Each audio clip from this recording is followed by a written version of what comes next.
Hi, my name is Ointrula, and in today's video I'd like to share with you about the goddesses that we worship in the city of Calcutta and practically all over India, but more so in the state of West Bengal, city of Calcutta. We are known for worshipping goddesses and more than gods, and in fact this is not something I had noticed because I had lived in Calcutta all my life until I went abroad. So when there were some friends who visited from outside of Calcutta, not Bengalis, they asked me once this question that why do you not worship, or rather I think she asked me that why do you only worship female goddesses, right? And I didn't have an answer to that at that point, but now if someone were to ask me, I would say to answer simply, they're really powerful. So if you want protection and security and strength, you would go to the person who is super powerful and savage, right? So that's what goddess Durga and Kali they represent. So Durga is the goddess of power and strength, and Kali is the goddess of destruction. Now, I don't know much about it myself because, like I have mentioned in all my other videos, that I am very new to this Indian spirituality. I'm not new to spirituality, but I'm new to Indian gods and goddesses, and I study mythology and history because I'm very interested in it and whatever I have learned and discovered, and also my interest in spirituality and the dark feminine energy, I have pieced together certain observations, my observations and my thoughts, and of course from my own life, what I have understood what the feminine energy means. But before I go into all of that, I'd like to tell you a little bit about, I keep saying Ma Durga, I keep getting confused between whether I should call her Ma Durga or Goddess Durga.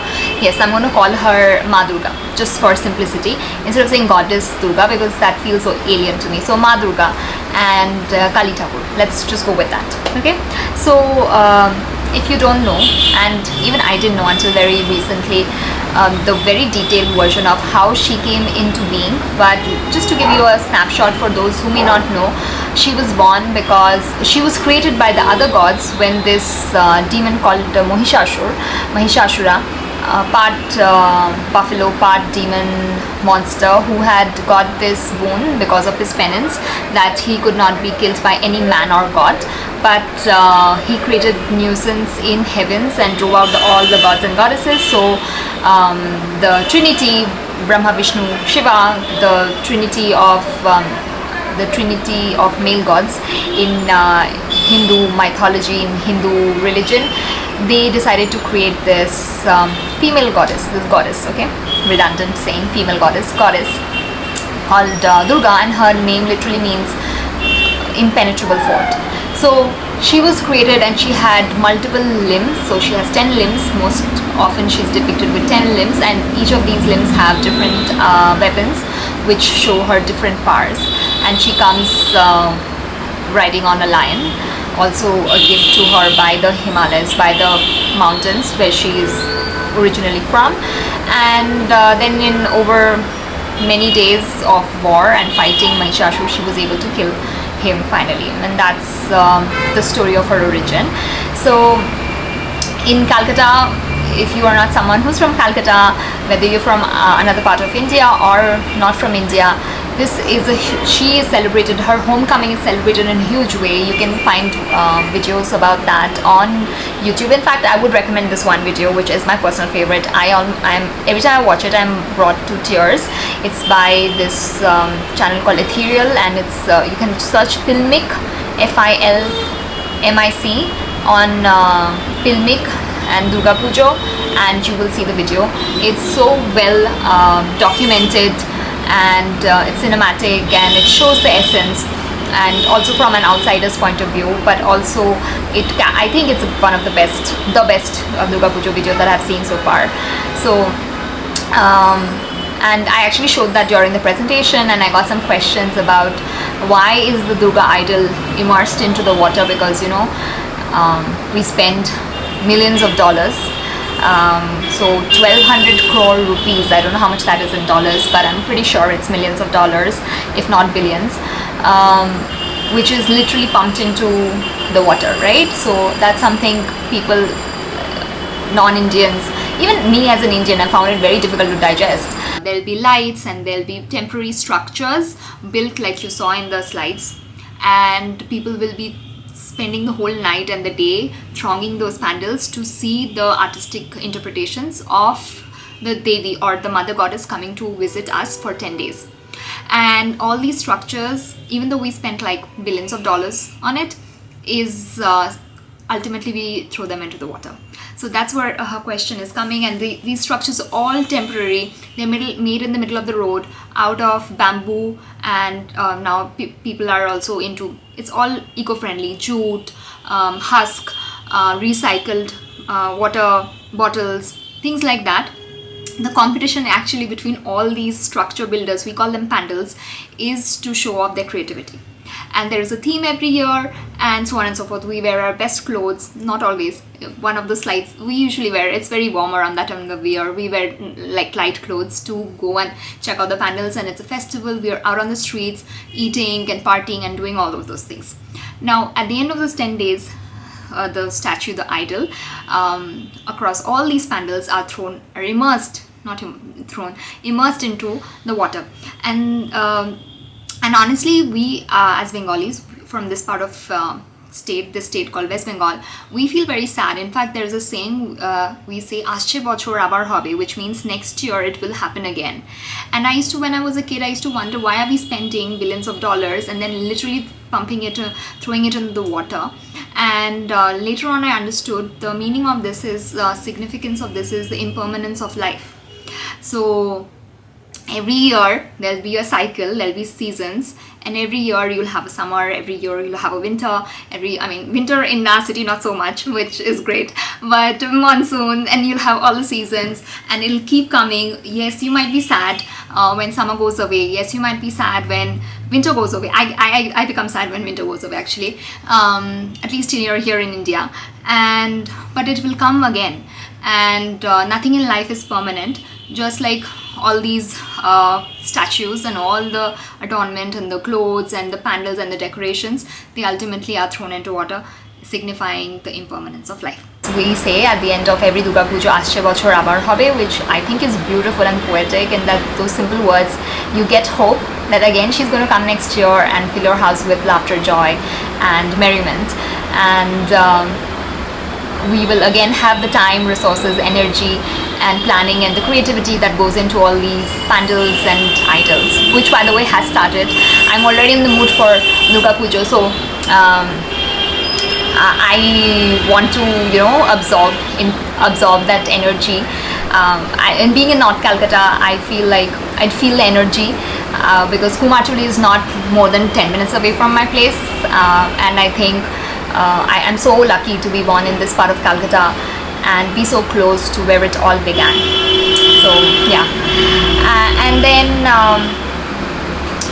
I also wanted to touch upon Kali Thakur. So in my opinion, and from what I have researched, Durga Thakur is a domesticated version of Kali Thakur.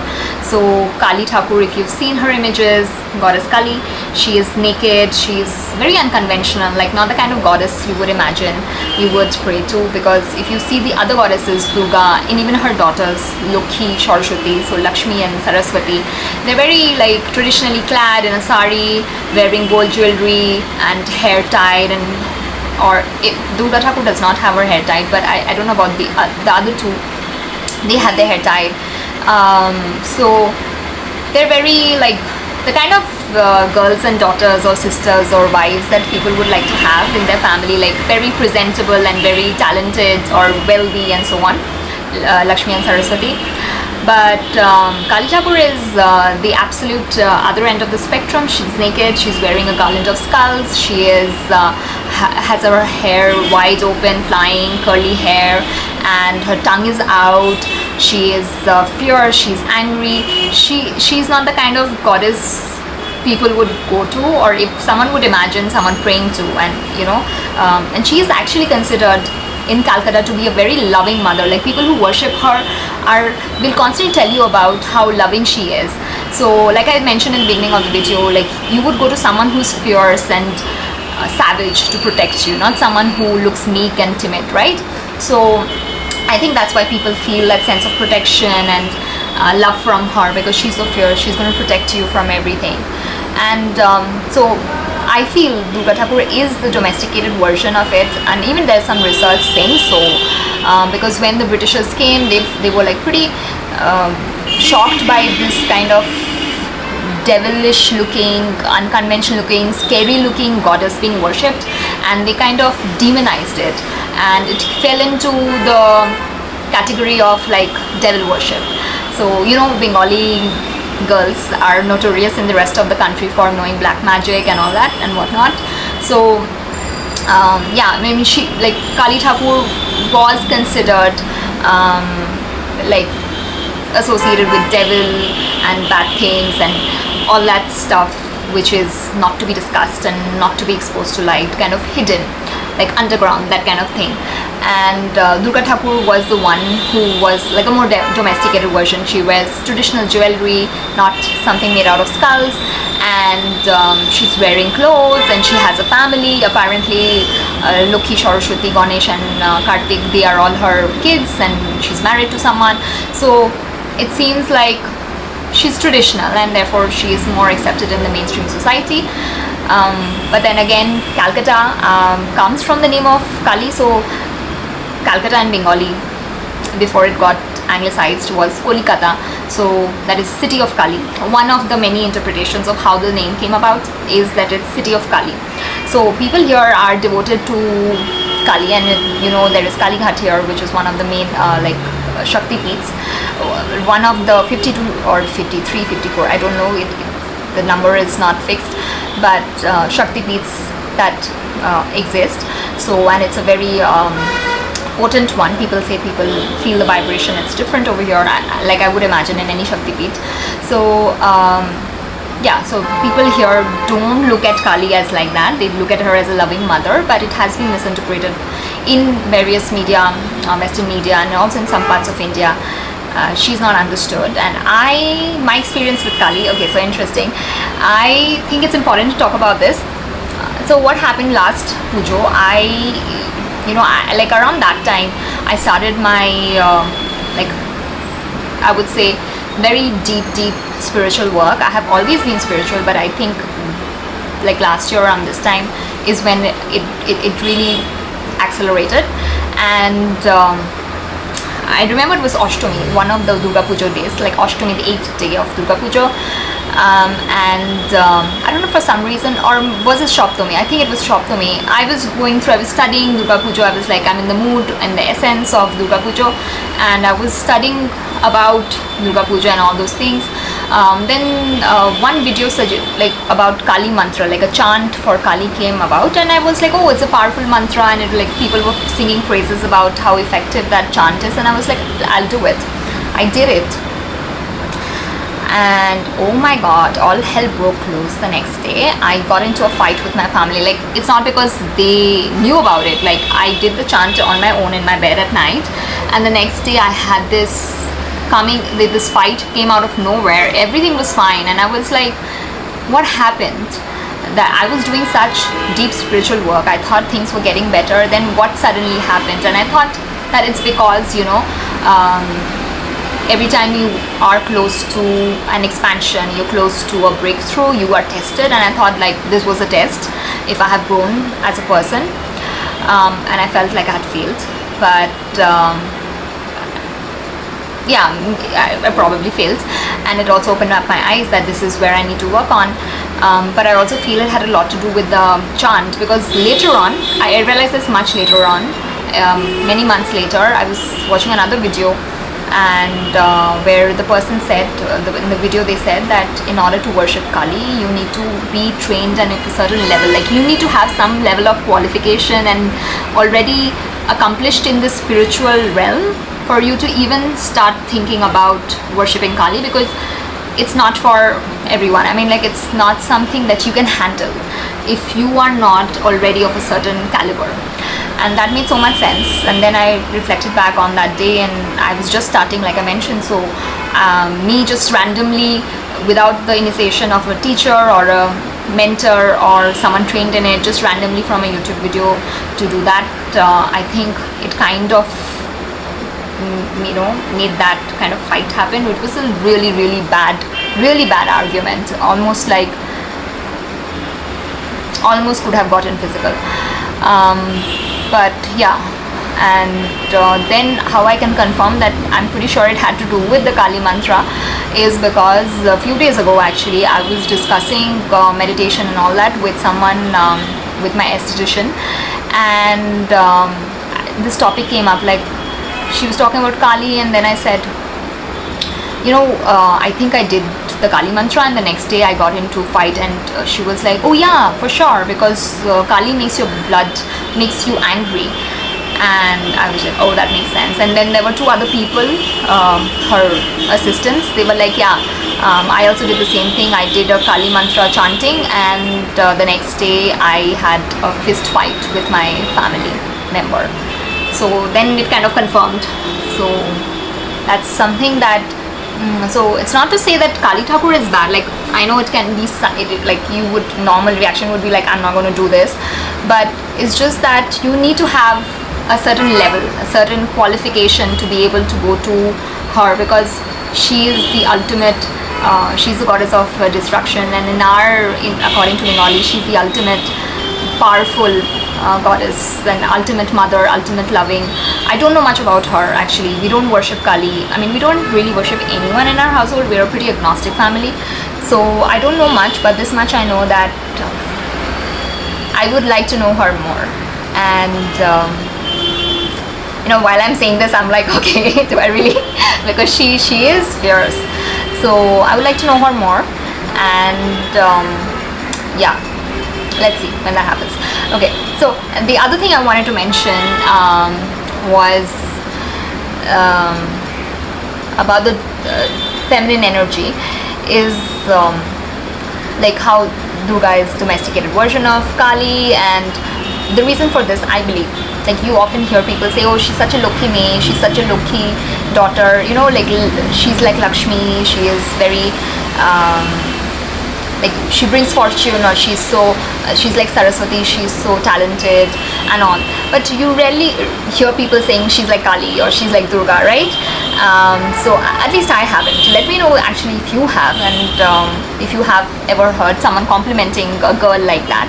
And I feel it's because, like I mentioned, people are intimidated by great power, and of course power unrestrained can cause chaos. Just like Kali, when she was in her power and she was going around destroying and killing demons, after killing Raktabija, she was on this, like, she was bloodthirsty.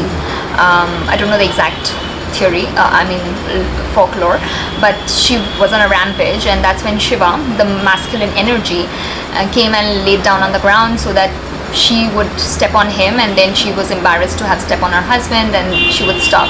So power, unless it's restrained, can cause chaos. So anything too much of a good thing is also not great.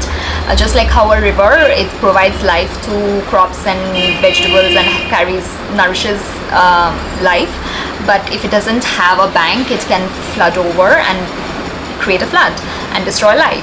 Kali, Durga, if they are not restrained, so Kali, if she's not restrained by her masculine energy, then it can become chaotic. And that is why feminine energy is not something to be scared of. Dark, light, feminine energy is dark, and anyway, that's a very deep topic. Feminine energy is dark by definition. So unless it's restrained, not restrained, unless there's a container like Shiva keeping her in check by just lying down, making her realize that she's going on a rampage and she's embarrassed, so she stops. Similarly, feminine energy can become chaotic if not having a masculine container. An example in everyday life would be, let's say, feminine energy is about having fun, right? So if I go and have fun every day by having something I did like, let's say I'm having chocolates or I'm having ice cream every day, then it's fun. But then if it's not within a certain boundary that I will have, I don't know, let's think, I don't like restraints, so I will have one ice cream a day. let's say I'm not supposed to have an ice cream that often because say sugar makes my skin itch. So I tell myself I'm going to have one ice cream a day or one ice cream a week. And then if I go beyond that, then it'll start creating problems for my health. So you see, like, that container of me setting a boundary is the masculine energy. It's not like some man coming and telling. It's just me using my masculine energy to tell myself, Goindrila, enough. You've had your one ice cream per week. Now you can stop. So something like that. Or if you are enjoying a movie and then you go on watching, like you binge a show and then you forget about taking care of your, you don't sleep, you get, let's say, 4 hours of sleep. So then that can create chaos for your health. So you setting the boundary that I'm going to only watch 2 episodes of this show is you setting up your masculine boundary, and this can work for men and women. Ooh, I just realized this, that I don't really, in fact, at all wear black. And of fall days, I just bought a black t-shirt. I bought this t-shirt in many colors and black is one of them. So I decided to wear black today, which I really don't wear, and then I'll show you the rest of my outfit. Hold on.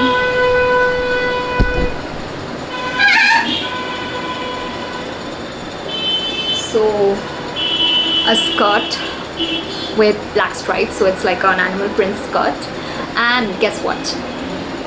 Black nail polish. That's crazy. I don't wear black nail polish. I'm wearing black nail polish after, I believe, 17 years. 17 years I'm wearing, let me see, 2006 to, yeah, 17 years later I'm wearing black nail polish. I used to wear them when I was in college, and I decided to buy black nail polish after 17 years and wear them. And I happen to wear black, which I don't wear black, and I happen to discuss Kali. Like, is this coincidence, or is this me just reading too much into things? I don't know. Let me know in the comments. Bye.